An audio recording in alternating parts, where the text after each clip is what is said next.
क्योंकि हम जानते हैं कि ऐसों के विषय में यही लिखा है पवित्र शास्त्र में कि ऐसों में मसीह विरोधी की आत्मा है। पवित्र शास्त्र इस बात का प्रमाण देती है कि जो यीशु मसीह का विरोध करता है उसमें मसीह के विरोधी की आत्मा अर्थात मसीह विरोधी की आत्मा है जो दुष्ट आत्मा है। पहला यूहन्ना 4 अध्याय 3 वचन इसी प्रकार की गवाही देता है। तो क्या आप इस कारण यीशु का या उसके सुसमाचार का विरोध करते हैं कि आप में दुष्ट आत्मा है जिसे आप नहीं जानते?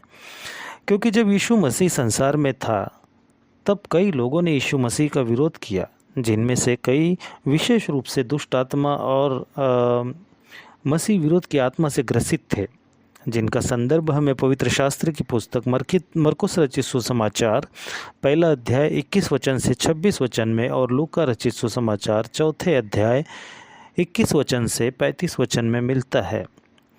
हम मरकुस रचित सुसमाचार का संदर्भ पढ़ेंगे।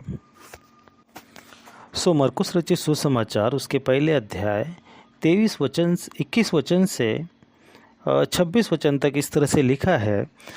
तब वे कफरनहूम में आए और वह तुरंत सब्त के दिन आराधनालय में जाकर उपदेश करने लगा और लोग उसके उपदेश से चकित हुए, क्योंकि वह उन्हें शास्त्रियों के समान नहीं परंतु अधिकारियों के समान उपदेश देता था।